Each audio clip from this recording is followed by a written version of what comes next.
Ignition sequence starts. 6, 5, 4, 3, 2, 1, 0. Liftoff. We have a liftoff.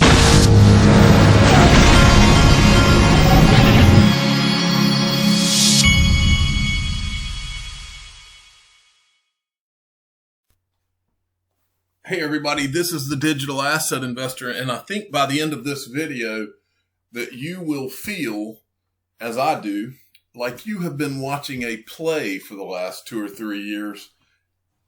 I'm pretty certain that that's how you'll feel, and I'm going to go through this. I've been telling you that all the world's a stage, and we're all, whatever you want to call it, actors in the play.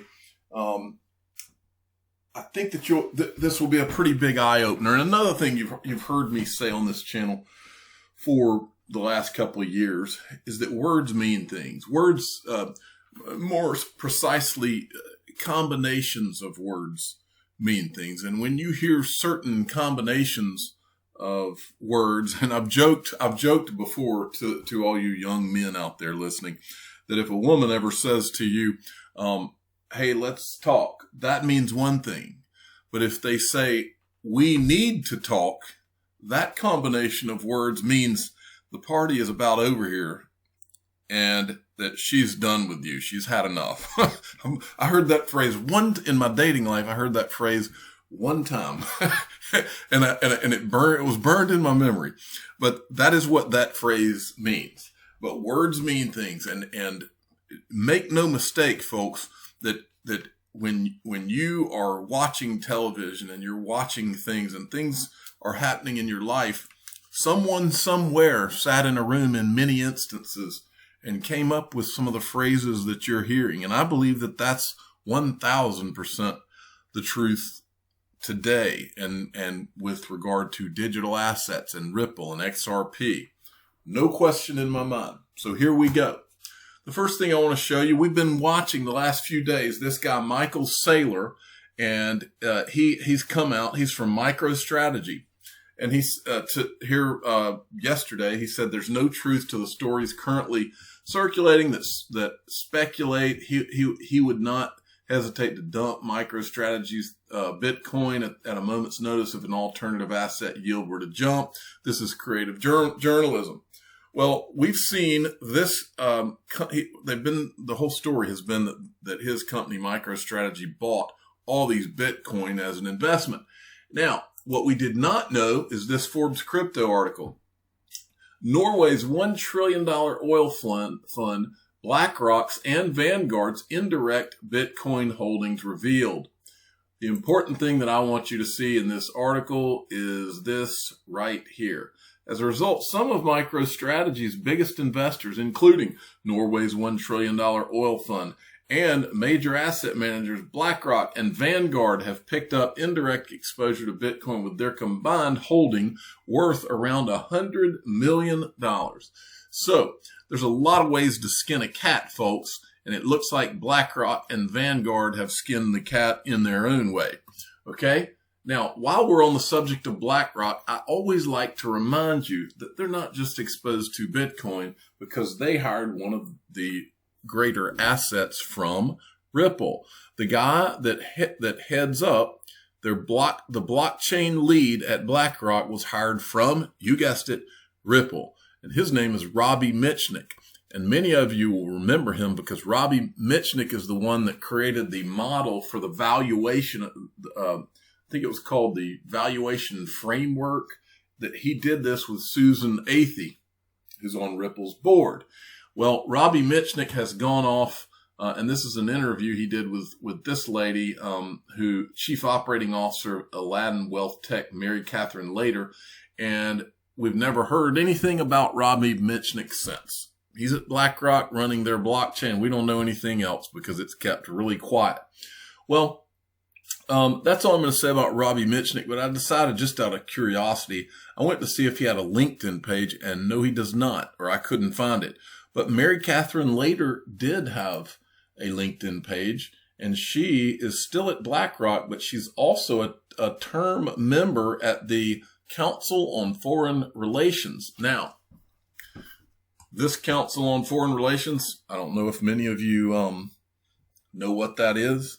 I'm not going to go into it, and I'll tell you why. Because of all the organizations that I've ever covered on this channel, this is one of the handful that I don't go anywhere near. My grandfather, I'll never forget it. My grandfather, he used to, he had a sound effect that he would do, and I always thought it was so funny. The old Dracula movies, he would make the sound that the old Dracula characters in the old Dracula movies would make, and it was that it was meant to be a really spooky sound.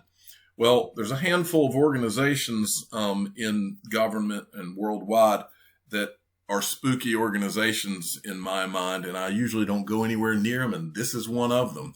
And the sound that my grandfather used to make, I don't know if I can do it well, but I'll try. It was, that was the sound. And so when I see Council on Foreign Relations, I see, I'm making myself laugh today. But anyway, moving along. Heyo Seiko Carmona sent me this. Now, this is big time right here, folks, because what you're watching right here, what you are seeing is what Ripple has been working towards for all these years. Remember, Brad Garlinghouse said that Ripple is planning on going public.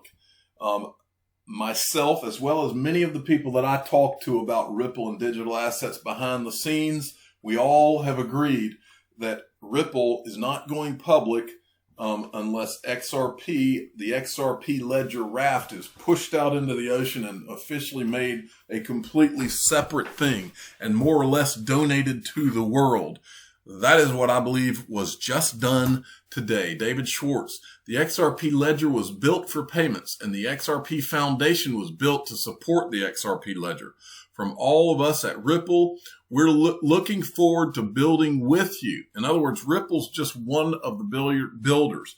They're no longer a part of they have just shoved it off. It's almost like he's saying bon voyage as the Xrp Ledger goes out on its raft out into the ocean. He says, from all of us at Ripple, like, we bid you adieu, right? And then Ripple tweeted this too. We can't wait to see what new real-world solutions will emerge from the future development and growth of the Xrp Ledger, driven by the efforts of the Xrp Ledger Foundation and community at large. So it's a separate thing from Ripple officially. Here is the announcement from Xrp Ledger Foundation. And you should remember, Stellar has a foundation. Cardano has a foundation. That is not by coincidence. They created foundations so that they would not be under the magnifying glass and catch all the criticism that Ripple has caught for the last few years. Look at this. It says, today we launched the Xrp Foundation, an independent nonprofit focusing on the growth, innovation, and development of the Xrp Ledger and Xrp community, with support of industry leaders, academics, and community members. We can ensure XRPL is well positioned for the future. What are we doing? Developing core XRPL infra governance, validator diversity, code maintenance, publishing a unique node list, growing an already incredible development community, and promoting sustainable and scalable practices. 3, we have been in the XRP community for years, and we're excited to take this next step together to build and support the ledger. And this is their website. Let's see if I pulled it up. Here's their Twitter handle, and here is their website. But I want to go back to this. Remember what I've been telling you. They've got here validator diversity, publishing a unique node list. I've told you for a long time, folks, that part of the plan, this is me talking, nobody's told me this, I'm just telling you, reading between the lines. Part of the plan has always been, you're going to see nodes light up like a Christmas tree, and it's going to be universities, governments around the world. In my opinion, it's going to be on satellites, maybe further down the line, but it's going to be on satellites, XRP nodes. This is how they were going to do it all along. They were going to push this off. Now, before I go there any further, I want to show you what this all reminds me of. Remember what Jay Clayton has said all along. Remember what we're supposed to have believed all this time. What we're supposed to have believed is that yeah, we can call Bitcoin and Ethereum a commodity, but I just can't figure out what this XRP thing is. We're studying it. But the theme of what Jay Clayton has said for a long time now has been that a digital asset can potentially be one thing at one moment in time and then change over time. Well, I'm here to tell you, folks, I believe that the Xrp Ledger Foundation, when they push it out into this wrap, this is the change that has been waited on by the SEC, CFTC, whoever. This is the change that they've been waiting on so that they can finally, even if they don't come out and declare it something, they can find the monkeys off their back. Let's look back at what Jay Clayton said. This is when he was in Washington, D.C. This is the guy from Georgetown. Listen to what he says. Hi, Tim Griffin, avid XRP investor. And you know that Brad's up next, so I'm going to ask this question for him. I think it's a softball. Yeah, Brad it's an easy question, but we'll see. You might slap me later. Will the SEC rule on XRP, and when, if they will? Wow. So I got softballs. So look, we don't comment on specific enforcement matters or whether matters are under review or dialogue. It would be inappropriate to do so. What I will say is on enforcement matters generally, there are a number of factors that go into the assessment of any remedial action. One of the matters that you think about is how much of the conduct occurred in inside or outside of the United States, investor loss, those types of things. But I can't comment specifically on any action. And in terms of any particular product, I'm just not in a position to comment. But I appreciate. All right, that's enough of that. The sentiment underlying your question, which is understood. Well, all right. Okay. Now I wanted to show you this. This is the node list. This is the Validator registry for the XRP Ledger. I'm going to hit a little refresh on that to see if anything's changed today. I don't know that it has, but I wanted to show you this list. We've all been looking at these validators for the last few years, and it's all a bunch of nothing. I mean, you'll see Coil on there. You'll see there's no companies that are name companies or anything like that. Well, I'm here to tell you now that they've got this Xrp Ledger Foundation, they've made it official today. Let me tell you something, because we were told a long time ago. This is Stuart Alderati, General Counsel at Ripple, and here's what he said. XRP sits, as I said, on an open, permissionless ledger. How do I know that it's open and permissionless? Because the Chief Technology Officer at Ripple tells me it is. He explains it to me, but I also have hard evidence. The SEC announced about a month or two ago that they're going to establish a node on the XRP ledger and other open and permissionless ledgers. The SEC didn't call Ripple to ask permission to do that. They're just going to do that. Okay. So the question I have for you, and we also, by the way, Brad Garlinghouse, when Kahina Van Dyke left, he said he's glad to know you'll be a node on the network away, which was an inference in my mind that Standard Chartered Bank, where she went to work, is going to have a node as well. So, but we know, even if that's wrong, we know that the SEC is going to run a node. Where is the SEC node on this list? Because I don't see it.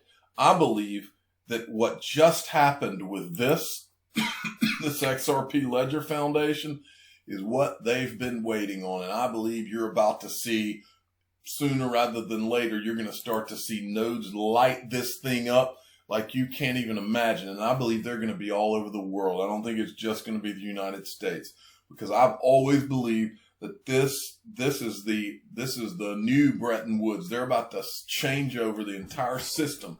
And this is not about a bunch of random computer nerds at their homes running nodes. Never has been.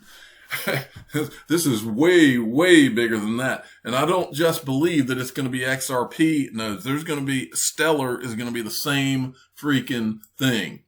All right, moving along. Steve Gulbranson sent me this. The EU announces its first ever plan to regulate cryptocurrencies. So the EU is in. They're ready to go. Let's see what it says here. Executive arm of the future of finance is digital. It's important to mitigate risks. Let's see. They've see what they say. One of the aims of the new legislation is for the EU to reduce market fragmentation in this space. European Commission. Bottom line, folks. The EU's been working on their regulatory clarity for all this time, and they are ready to roll. The United States, everybody looks like they are ready to roll. China, you name it, everybody looks like they're ready to roll. BondCrypt, the world's first exchange-traded fund designed to track digital assets investment, has been approved by listing on the Bermuda Stock Exchange, the Hashdex NASDAQ Crypto Index ETF. That will operate as a traditional ETF, will track the NASDAQ crypto index. Remember, folks, the guy that runs State Street, one of the largest custodians, traditional finance custodians in the world, remember what he said. He said, trickle, what did he say? Trickle, then a flood. That is what I feel like you're about to see. Trickle, then flood. Because look at this. CoinDesk just in a new bill from this guy. He's a congressman, I guess. Congressional District of Texas, Mike Conway, could bring American crypto exchanges under a single federal framework overseen by the CFTC. A new bill, national framework. It says the bill outlines a new framework for digital currencies, treating them similarly to commodities under the Commodities Exchange Act, which governs that asset class. Under the framework, crypto exchanges would enjoy a federal jurisdiction, allowing them to operate in the entire U.S. rather than applying for 49 different state money transmission licenses. Remember the article the other day where they were talking about this stuff? Same thing, folks.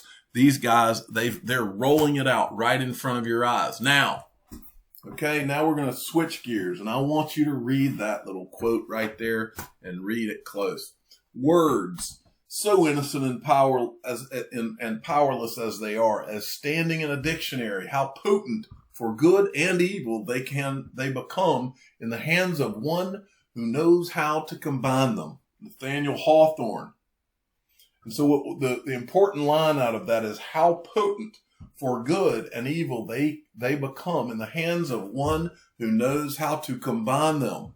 And I believe that the term financial inclusion is a potent combination of words that was created and has been used. And I'm going to show you how it's been used for good, in my opinion, by Ripple and all of these organizations and governments, almost in a cadence. I want you to see it. Watch it unfold before your eyes, because this is the words mean things, and this combination of words has been used for a purpose, and I believe you're watching all of this happen now.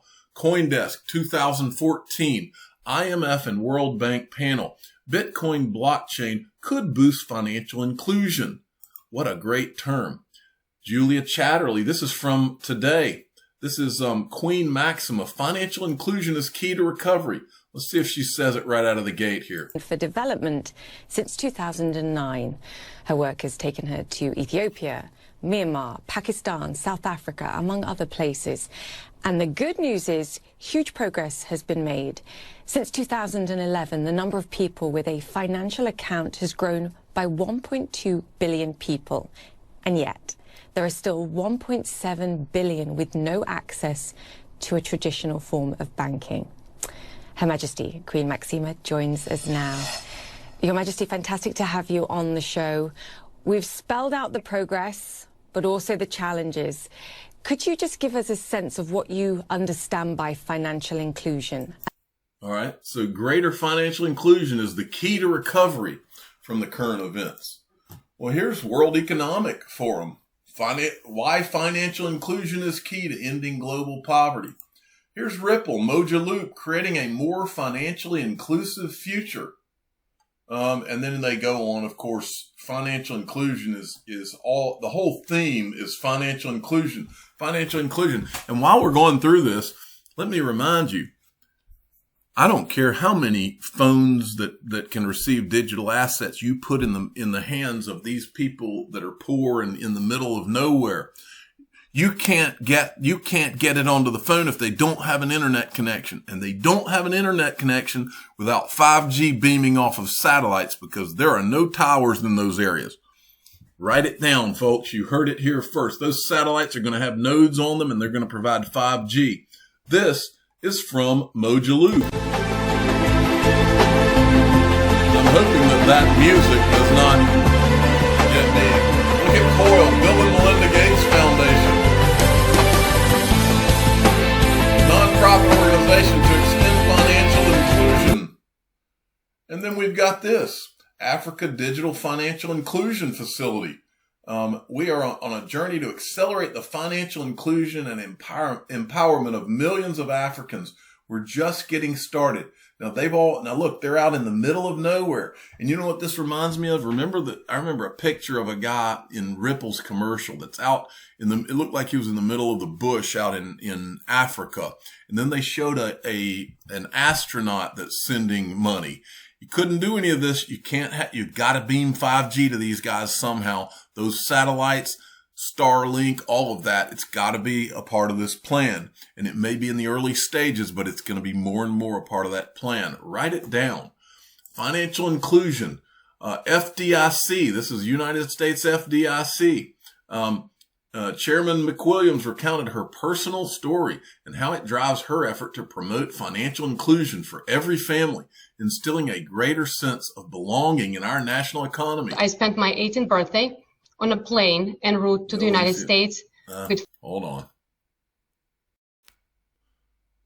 Okay, lost my mic there for a second. Here we go. Spent my 18th birthday on a plane en route to the United States with $500 in my pocket that my parents had to borrow. Okay, it may take her a while to say it. I just wanted to show you financial inclusion. There's the theme. Stakeholder. This is let's see. This I don't know who that is, but this is a picture. Central Bank of Nigeria, Financial Inclusion Secretariat. You see how this theme runs through everything. Ripple. This is a tweet from September 16th. Greater financial inclusion can happen with a unified payments infrastructure. And then we've got this, IMF. Our latest research shows GDP growth and shows that digital finance is associated with higher GDP growth and financial inclusion. And then there was this. Presidency. I think this is the official Twitter page of the Presidency of the Republic of South Africa, G7 Partnership for Women's Digital Financial Inclusion. Businesses have lost their sources of income 3 times more than businesses led by men. There's just another example. And then we get this. This is the Federal Reserve Chairman. Watch. System. And do you think the Fed has the capacity to do this without congressional approval? Fill out a little bit more, and then I've got one last question about China's role in this space. But talk to me first about the domestic implications. Sure. So you listed the potential costs and benefits. The benefits would include, perhaps greater financial inclusion, lower costs, more convenient. Exactly. That's like a drum beat. And then we've got Open Data Watch. This is from the United Nations. Turning data into action, driving full financial inclusion for women. And then we've got Ripple again. Take a deeper dive into Dr. Rajan's Swell by Ripple keynote on the important role that technology, including blockchain and digital assets, plays in fueling economic growth and financial inclusion. This is a short clip. He doesn't say the word financial inclusion, but you'll get the gist of it. We're just at the beginning of another wave of globalization. But this wave may be less centralized, less rules of the game up there, and much more decentralized. Regulators will still need to be comfortable, but the decentralized aspect of it is also important because trust in global institutions is breaking down. All right, there you go again. And then we have this. This is that Tobias guy from the IMF that I showed you earlier. Is that there's huge financial exclusion, and these technologies have proven to increase financial inclusion. Is that there's huge financial exclusion, and these technologies have proven to increase financial inclusion enormously. So I think. And then there's this World Economic Forum. Kenya has seen a 50% increase in financial inclusion over the last decade. More financial inclusion. IMF capacity development. Financial inclusion is an important dimension of economic growth and development. This free online course is a great way to learn more. And then finally, Bank XRP had tweeted this out. This was back during Davos in 2020, January 2020. And it says, promoting global financial inclusion. How are cross-border technology-driven platforms like RippleNet, a blockchain-based digital remittance tool, and digital payments for SMEs bringing more people into the financial system? Financial inclusion, folks. And let me tell you again, words. Well, actually, I'm the digital asset investor. I'm not an investment advisor. This is for entertainment purposes only. Please subscribe and hit the like button. And ask your friends and family if they know about words, so innocent and powerless as they are, as standing in a dictionary, how potent for good and evil they become in the hands of one who knows how to combine them. Thanks for watching.